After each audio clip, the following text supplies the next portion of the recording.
jaa ngeen jëf mbokk yi ñaari waxtu jot na sëkk fii ci Walf TV bismillah ci xibaar tisbaar gi li ci gën a fees te ñu am yéen from fàcce ko njiite réew Macky Sall wàcce ab roppalaan bu bees pull ab A320 la Oumar Gueye mu yore kàddu gouvernement moo ko xam le jaarale ko ci ab communiqué buñ sukkandikoo ci jëwriñ dal waxtu jot na ngir njiite réew Macky Sall kon di voyage ci ab roppalaan bu bees ndax bi fi nekkoon dafa màgget lool ci biir xibaar yi daa ngeen ci dégg leeral yi nga xam ne ni moom leen ci indi sunu mbokk chrétien yi di yendoo màggal tey ji ci altine ji yemook ñaar fukki fan ak ñeent ci weeru mai Pentecôte muy bés bi Yeesu Krista doon jox taalibe mi ay xel mu sell mi muy bés bu am solo ñu koy mandargale ay julli ak ay ñaan ci biir xibaar tam daañu ci dellu siwaat acte 3 décentralisation muy coppite yu bees yi nguur gi indi jëmale ko ci gox yeeg diwaan yi Kabirou Mbodj nekkoon fii jamono maire Pikine mi ngi koy rafetlu gannaaw loolu daal sàkku na ci maire yi ngir ñu bañ a jël lépp wékk ko ci juuti ak ndimbal yi nga xam mooy bàyyi ko ci nguur gi ab maire bu baax dafa war am ay partenaires ci biir xibaar tam da ngeen ci dégg kàddu yi nga xam moom la ci rotal askan wa dëkkee ca gàtt nekk ca commune Ndangalma mer nañu lool seen maire Mor Ngom dogal bi mu jël daal di dagg juróom-benn fukk ak juróom hectare ci seen suuf daal di koy baaxe ab waay ngir mu jëmal fa ab usine te waxtaani bu ceeg ñoom moom la ñuy métti lu ba tax ñu booloo ñu wàcc ci mbedd mi fësal seen mu naqar ci biir xibaar tam da ngeen ci dégg leer tukkee ci kii di Mamadou Makhtar Sarr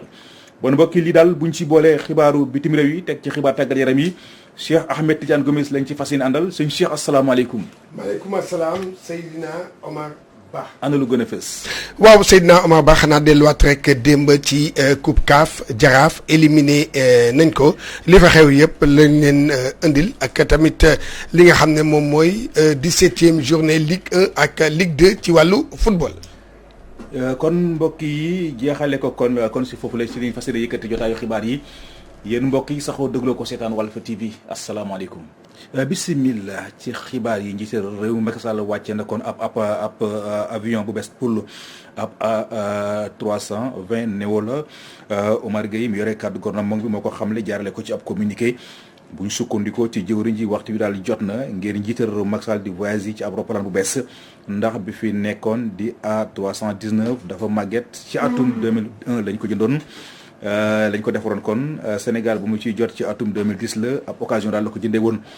moo tax daal mu doon leen jural ay dépenses yu jéggi dayoo ci wàllu visite technique ak yeneen ngir daal dakkal lu ni mel moo tax ñu am xalaatu jëndal njiital réew Macky Sall ab roppalaan bu bees boo xam ne nii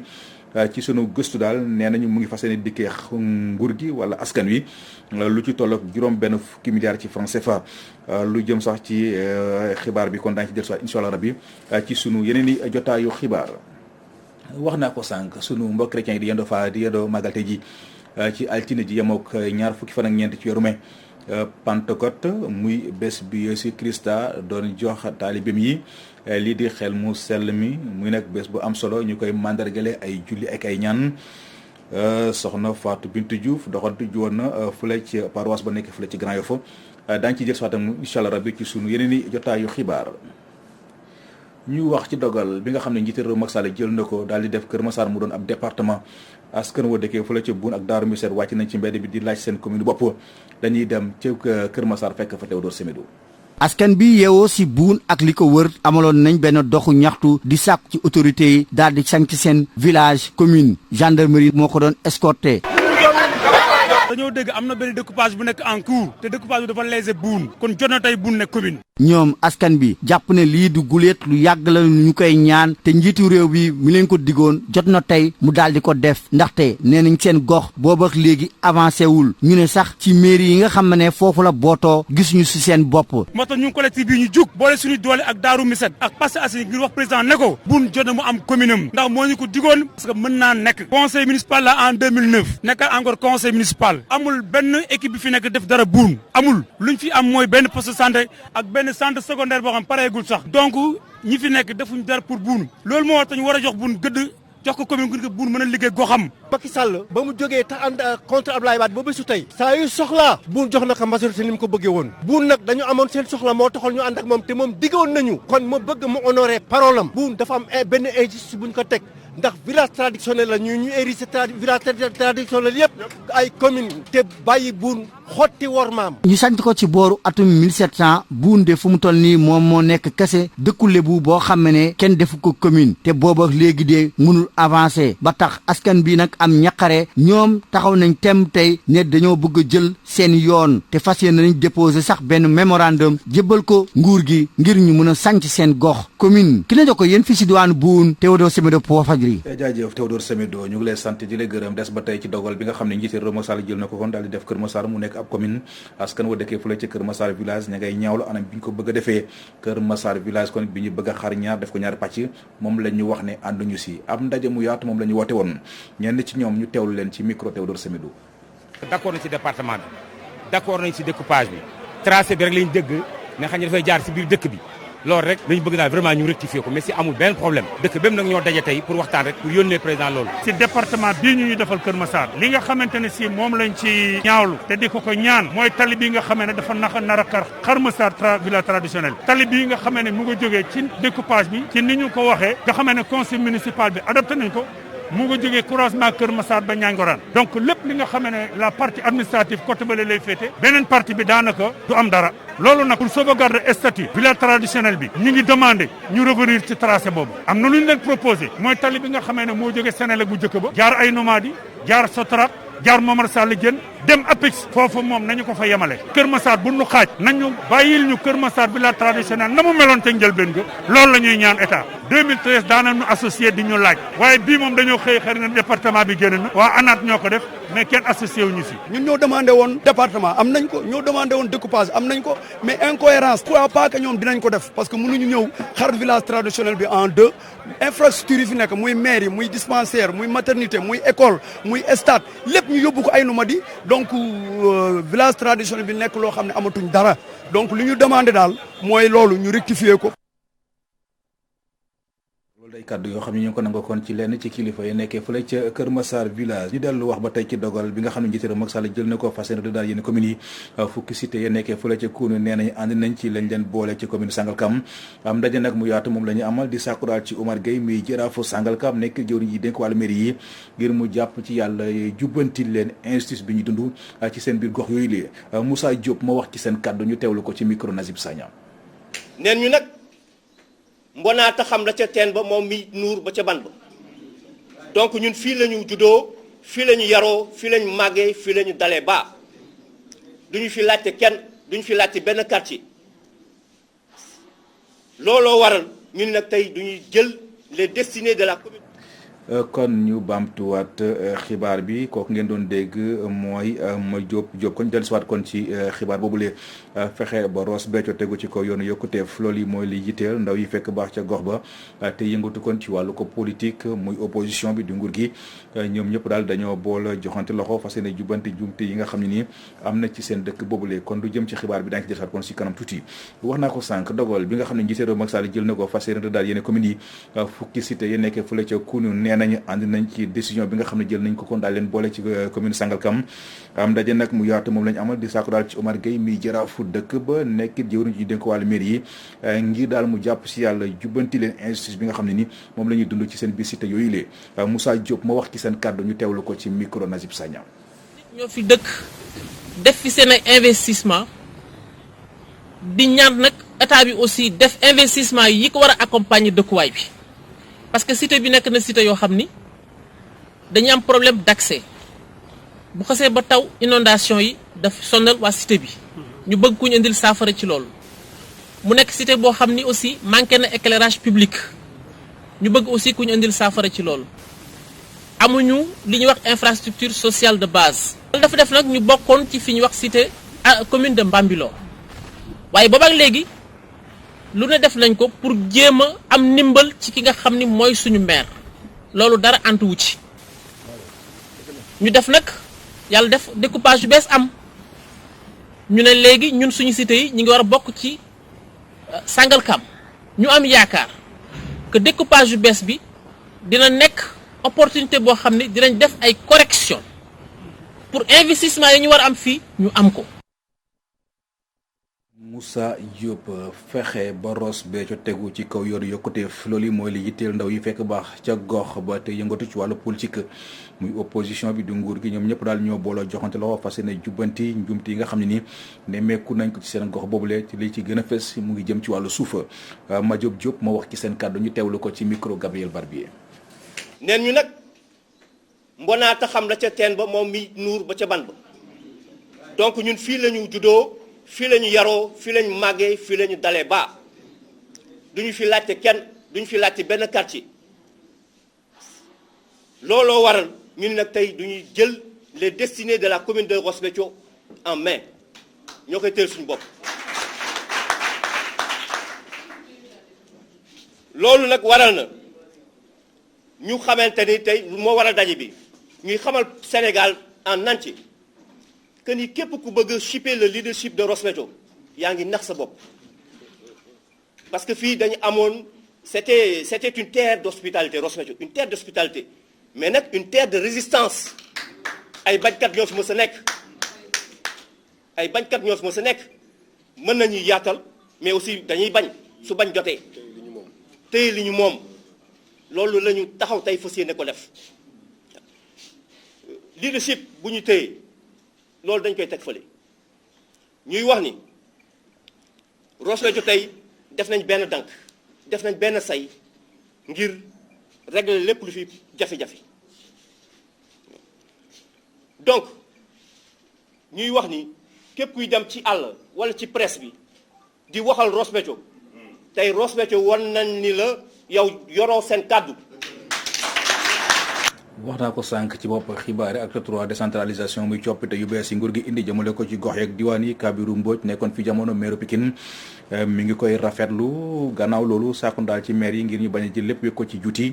ak ndimbal yi leen nguur gi jox daal ngir ñu mën a doxal seen commune ab maire bu baax kon dafa war am ay partenaires yu koy jàppale ci commune am Kabirou Mbodj ñu teewlu ko ci micro Théodore Semedo. dama koy gis ak sama bët parce que man dama daan dem France yàgg na avant l'indépendance France comme Sénégal lan meloon de Paris rek moom kii amoon kii xale yëpp dañ daan dem Paris mais boo fa demee dëkk yooyu yëpp léegi macha allah te décentralisation bi moo koy indi après de Gaulle c'est de Gaulle moo indi décentralisation mooy li nga xam ne daal mooy gën a développé kii mais xoolal rek acte 3 bi am na si maire yoo comme maire u Sandiara xeex yi li ci ëpp intérêt personnel la comme yenn saa yi problème u recette la yenn saa yi problème u territoire la maa ëppale kii nangam il faut de bons maires il faut nga am pexe ak relation ah non moi j'avais des relations en France et tout ça là jumelé ak ville de ville am na yoo dépenses yoo xam ni France ñu moom ko daan fayal commune bi bu amee alal baax na moo gën a baax waaye même bu amul alal bu amee maire bu baax maire ba mën a débrouiller ba indi fa am man bi may jël commune Pikine booba Guédiawaye àll la moo tax ñuy wax naan 40 ans defuñu fi dara ma leen mais si tabax nañu Guédiawaye tabax nañu un département yéen lu ngeen def plan Jaxaay ñu defar nañu Guédiawaye defar nañu les barrages loolu quand même wax leen ko nañu waxtaan ba ñu d'accord ñu bàyyi noonu parce que fekk élection yi kon mënatu ko delloo gannaaw kon nag bu ñu fi nekkee di waxtaan di jéem a régler problème yi sew ba opposition bi du ko nangu sax acte 3 lu baax la te fi mu nekk nii ñu ngi jéem ci biir yeneen acte dana leen yokkal yi moyen su ko defee ku ci nekk développé sa dëkk. loolu day kàddu yoo xam ne ñu ko nangu ci kii di Kabirou Mbodj nekkoon fi maire Pikine tey ji nag yàlla def mu ngi toll ci juróom-ñeent fukki at ak juróom-ñaar moom Kabirou Mbodj kon ñu wéy ba tey ci xibaar yi ab kuréel gu bees juddu fële ci diwaan Tëngéej dajale mboolem section PDS nekk ci diwaan ba fas yéene waajal jongante yi bokk moom li ñuy jëm dañoo profité ci am ndaje mu yaatu mu doon amal daal di ñaaru taxawaay Daouda Niang mii njiital parti bi ci seen diwaan boobulee Mamadou Ndoye ma wax ci seen kàddu ñu teewlu ko ci micro Nazib Sagna. ni parti bi ay kuréelam lompañee ci Tëngéej ci niñ ko mën a waxee mu mel ni daal machine bi dafa grippé collectif bi considéré ne depuis presque 2012 waaye lu jiitu loolu it am na ay responsable politique yoo xam ne fii ci Tëngéej ñenn ñi dañu génn àdduna yàlla na yàlla yërëm leen ñenn ñi démissionné donc parti bi am na ci ay fànn yu bari yoo xam ne ci section yi comme ci fédération bi am ñoo xam ne dañ leen waroon remplacer mu am koo xam ne it moom moo ko jiite muy suñu frère Daouda Niang ñu remarqué ne ñun dañu foogoon ne ak institution bi mu yor Tëngéej dafa waroon suqalaku constat boobu nag ñu def moo waral collectif bi nga xam ne ay responsables yu góor ak yu jigéen yi nekk ci 12 sections yi nga xam ne ñoom la département bi ëmb ñoom ñu dajaloo ne duñu nangu PDS naax saayee fi ak li ñuy dëgmal muy élection locale yi nga xam ne ci la ñu jëm si ak révision yi nga xam ne moom moo war a am ci wàllu processus électoral boobu. jangante bokk moomeel yi ñuy jëm Moustapha Diop mi meeru Louga ma ngay sàjjaan dënd yi ab meeting bu mag moom la woote woon fële ca quartier Conax ak ca Montagne dajale ay militants yu takku foofu sax la profité daal di xam ne du yàgg dara Louga dina sóobu ci ay chantier dañuy dem ci diwaanu Louga fekk fa Omar Kéré. ci buntu dëkk bi la ko ndaw ñu bari teeroo moom jaraafu Louga bii di Moustapha Diop noonu nag la ànd ak ñoom dox dugg ci biir dëkk bi ba ci quartier Coxna nag waa Kamb Louga ñoo ko fa doon xaar mouvement bi nag organisé woon ab meeting li nag bokk ci remobilisation militants yi ngir waajal élection locale yi di ñëw ba mu agsee rek moom maire bi ca la nag annoncé ay chantier yu bees ci biir dëkk bi. tali ci bëri defar nañ ko am na tali yoo xam ne des na lu mel ne tali bii may jàkkaarloo léeg naa Sidi Diop bii route de Koki bii également dañ koo war a defar tali bi jógee garage jaar passé Anigo dañ koo war a defar le 25 mission bi dina ñëw tracé ko ñu jublu tali yooyu defar. ba mu jugee Coxna nag Moustapha Diop daal di dëgmali meeting ba ñu organisé ca Montagne te coordination APR ya fa nekk daal di koy organisé fii nag la jaare dellu siwaat ci coow li nga xam ne moo judd ci tabax gi ñuy tabax ay cantine ci place Yacine Boubou moom jaraafu Louga bi jàpp ne projet bii nga xam ne moom la bëgg a def foofu lu baax la. bu ngeen gisee ñu defar ay cantine pour yokk recette municipale la pour mën a defar dëkk bi donc il faut que ñu defar ay cantine ci yenn endroit yi pour mën faa installer commerçant yi ñu mën a jaay tranquillement beneen bi des également ñun espace vert ku ñu ciy woo ñun ñu yàq jardin actuellement nii am na lu tolloog 8 jardin ñu koy defar ci quartier yi. moom Moustapha Diop nag may na tamit ay jumtuwaay groupement jigéen ñi nga xam ne ñoo nekk Coxna ak Montagne bi nga xam ne fa la demoon gannaaw nag meeting yi nga xam ne nag def na ko ci biir dëkk bi ngir waajal élection locale yi ñu dëgmal Oumar Kayre Louga Walfadjri. jaajëf Omar Kayre wax naa ko sànq ci boppam xibaar askan wu dëkkee fële ca gàtt di benn gox boo xam ne ni ma nga nekkee foofee ca diwaanu Sàngal ndangal kama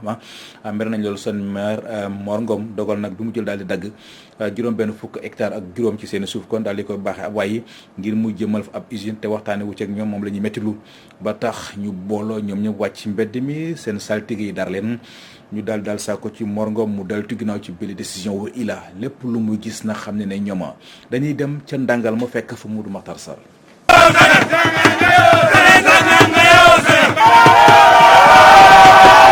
askan wa nekkee ci dëkk bii di gàtt ci commune bu Nangal ma mere lool seen maire bii di Mor Ngom nee nañu kat dafa bëgg a jël ci seen suuf si lu tolloog juróom benn fukki hectare ak juróom tabax fa benn usine askan wi ne ànduñu ci tey ànduñu ci ëllëg. am na 65 hectares yoo xam Mor Ngom def ko fi bëgg a jël ci sunu terre ndax moom dafa waxtaanul ak kenn ñi ko voté moomuñu suuf si balaa ngay def da nga war a waxtaan ak ñi ko moom weñ ba ca ma njaxaan ga la bañee ba tax na ma woon leen les 65 hectares la mënul am yàlla xam ne mënul am toute la population de Gàtta ngi nii taxaw comprendre nga ñëpp a ngi nii taxaw comme un seul homme ma leen di yëgal ne gis ngeen la saltige gi nga xam moom moo yore cosaanu Gàtt taxaw na rab yëpp a ngi taxaw kon pare nañu ci côté bu ne de.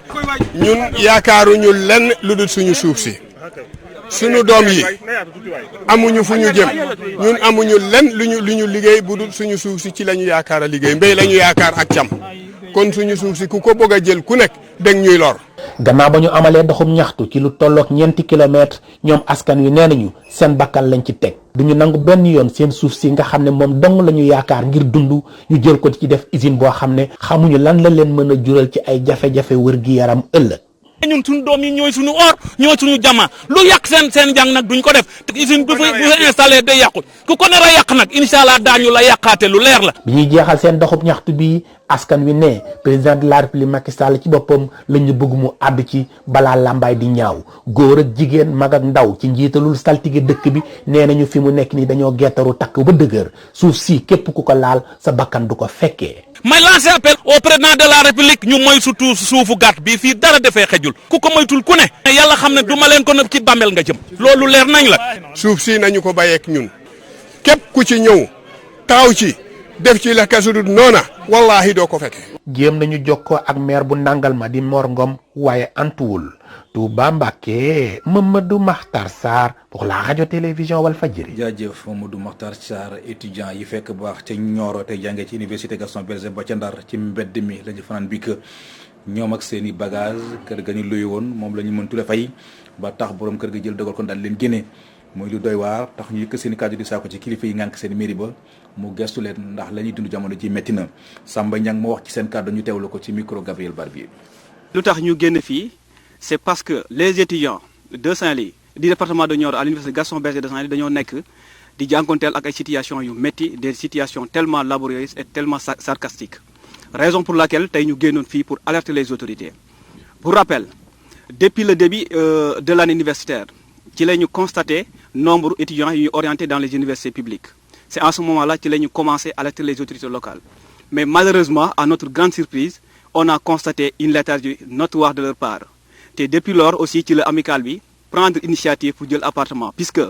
mënuñu woon seetaan sunuy rakk ñu nekk fii di fanaan ci ay salle d'étude wala ci ay salle télé ci en ce moment ci la jël initiative bi pour jël appartement léegi appartement bi nag dañoo signé un contrat de 12 mois chaque fin du mois ñu ngi fay 150 000 sans pour autant compter l'électricité ak ndox bi ci war a dem léegi nag loolu dafa provoquer à ce que amicale bi dafa nekk dans l'impossibilité d'honorer ce contrat là raison pour laquelle tey dañoo xëy bi ñu xëyee ñu génne la ñoom ñëpp seen bagage yi comme ni ngeen ko gisee ci image yi noonu la fa demee actuellement là où je parle amicale bi amul 1 franc pour pouvoir honorer ce contrat là donc sur ce ci autorité kese la ñu war a mën a compter te là où je parle amuñu benn solution bu nga xam ne am nañu ko pour hébergement des nouveaux provisoirement amuñu ko donc nous lançons un appel solennel à l'égard de toutes les autorités locales pour que ñu ñëw jàppale seen nouveaux yi puisque seeni doom ñoo fi nekk di souffrir te donc loolu warul mën a nekk doomu Nioro warul mën a génn di am ay problème te ñoom ñu nekk foofu leen jàppale. Samba Niang mbokk yi kon ci foofu lee ci la ñuy tàbbise yéen ci xibaaru bitim réew yi dañ ciy ànd ak soxna yaay Adama Diallo.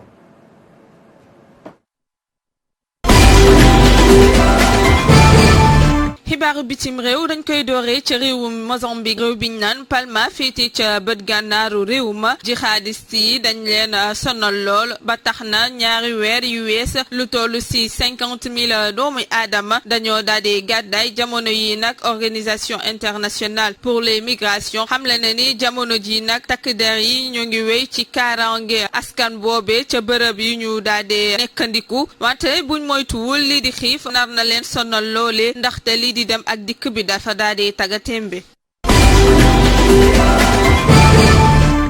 ca réewum Nigéria nag lu ëpp 4 millions moustiquaires dinañ ko séddale ci gox ak gox-goxaat yu wuute loolee lu ko dalee ñaar fukki fan ak ñeent ba ñaar fukki fan ak juróom-ñeent ci weeru mai ngir xeex feebar bi di paludisme nga xam ne jot na fa faat lu ëpp 5000 doomi aadama rawatina ay gune yu bàyyeekoo ci gox yi gën a ndóol ca réew ma ki ka xamle di jëwriñ ju yor wàllum wérgu yaram Ilyas Soumaïla Sarr mbëbët bi mooy daadee aar lu ëpp ñaari million doomu aadama ci biir ñaar fukki million doomu réew ma ak jamonoy mbas mi nag séddale moustiquaire yi nag dañuy fekk ku nekk ca biir këram daal di koy jox ngir ñu mën a fagaru daal di koy jeexale ci ambassadeuru kuréel bi ñuy wax OTAN dëgmal nañ ab ndaje ci talaata bi ngir fas yéene waxtaane rompalaan bu Ryanair bi nga xam ne réew bi di Belarus dafa gàntal yoonam ngir mën jàpp kenn ki féete ci seen kuje nguur ga lu leen soxal ñoom ambassadeur yi mooy lu tax Belarus daal di forcer avion bi mu teer ca réew ma ci beneen wat ba nag ngi di nekkee ca màkkaanu jëwriñ ju yor wàllum bitim réew bu Russie ñaawlu na lool accusation yi nga xam ne nasaraan si daal di nañ koy teg seen ndodd mu nekk lu leen metti lool.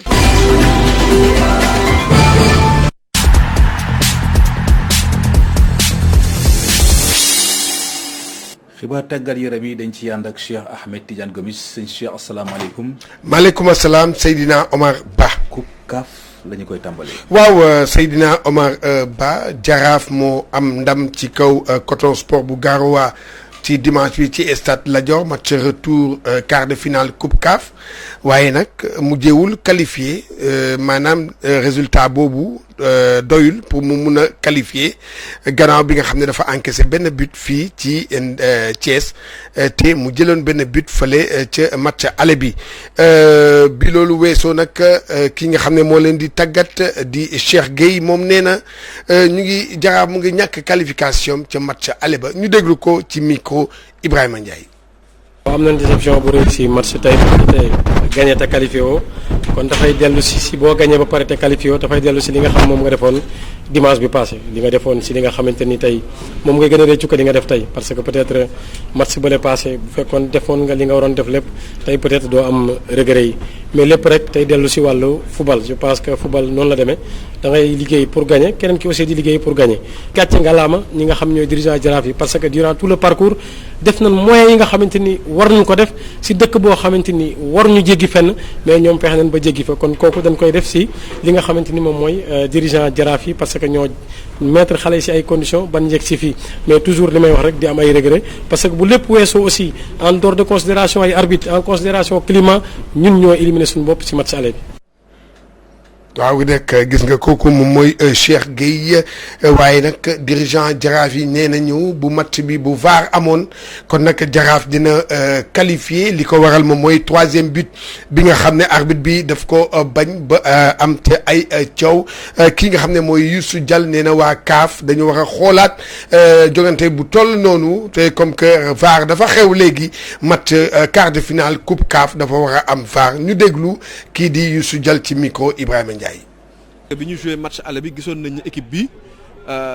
vraiment nekkoon na équipe boo xam ne war nañ ko mën a gagné aller bi raté nañ ay occasion yu bari gis ngeen retour bi tam tey tamit raté nañu ay occasion donc yu bari c'est vrai que bi compétition bi di commencé tey jii bu ñu waxoon ne tey jii fii ngeen di yem boobaa dañ ko doon accepté mais plus ñu dugg ci compétition plus ñu xam ne ñun suñu équipe bi am na valeur te suñu joueur aussi mën nañu yóbbu équipe bi fu sori. léegi nag on est déçu surtout que nag ni mu demee parce que match bi tey jii ñoo ko mérité woon gagné surtout ñu dugal aussi but boo xam ne donc bu valable la arbitre bi refusé ko loolu metti na trop quoi loolu dafa metti trop moo tax tey jii ñi ngi naan tamit aussi CAF tamit am nañ ci peut-être part de responsabilité parce que tey jii man je pense que VAR dañ ko waroon introduire à partir donc des quarts de finale parce que tey jii bu amoon VAR Jaraaf tey qualifié na donc daal vraiment ñun am nañu daal métti daal parce que donc défaite la boo xam ne bu ñu métti la parce que sóoruñu ko woon ak ni match bi demee tamit amoon nañu yaakaar ni waroon nañu mën a jàll. kon nag mu ngi noonu Jaraaf éliminé nañ ko ci li nga xam ne ci coupe CAF. rafetul li ñuy def arbitre bi. waaw rafetul. en tant que sportif. waaw lu mel ni image yu mel nii bëgguñu koo gis ci sunu football. ba tax na nekk na lu ñaaw lool mu ngi noonu daal. war nañ dépasser stade yi quoi.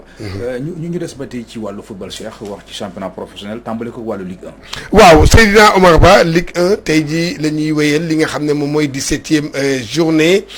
bi nga xam ne AS Pikine moom mooy dafay dem fële ca Déni Biram Ndaw joué fa ak Génération Foot faw mu am ndam pour mun a jëlaat bopp raw gàddu gi Teungueth Football Club moo ko jëlagum gannaaw bi mu amee ndam 5-0 ci Mbour Petite Côte Njàmbur moom mi nga xam ne mal classé la mooy recevoir ndaare bi NGB ñaari tali maanaam duel des académiciens Dakar Sacré-Cœur Jàmbaar Cambaaw Gorée mooy daje ak SNEPS ca Fatick Stade Mbour daje ak Casa Sport. jeexale ko wàllu Ligue 2. Seydina Omar Ba Ligue 2 équipe yi nga xam ne ñoo topp ci Guédiawaye Football Club nekk ci bopp raw gàddu gi Linguère de Saint-Louis nekk ci ñaareeli place bi kon nag équipe yooyu war nañu faw ñu gagné ñooñu dañoo gagné Sonacos ak Kër Madior laa bëgg a waxal ñoom ñaar ñooy daje tey bu juróom-ñaari waxtu jotee faw ñoom ñu am ndam bu ñu buggee daal des ba léegi ca kaw bopp raw gàddu gi beneen match nag mal classé la Renaissance ak Port ñooy daje bu ñetti waxtu jotee kon nag Seydina dafa naa ne mbir mi foofu la yem de. mën nga añi quoi. waaw ci la bokk. ci la bokk de ah. boo liggéey kay war a añi. waaw boo liggéey ba heure bi ca fajar ba léegi. waaw léegi war ngaa mën a dem añi rek. jàmbaar nga de jaajëf Cheikh Ahmed Tidiane Gomis ñu ngi lay sant di la gërëm mbokk yi kon si foofu la sax lañu yëkkate jotaayu xibaar yi ñu ngi sant di gërëm bu baax a baax Modou Fall mi fare woon ci xarale gi réalisation Pierre Edouard Faye ci kaddu gi seen mbokk Seydina Omar Ba ñu leen di ñaanal mucc gu sax te ànd ak xéwal yàlla na ko yàlla tuur ci askan ak sunu gaal ñu yendoog jàmm.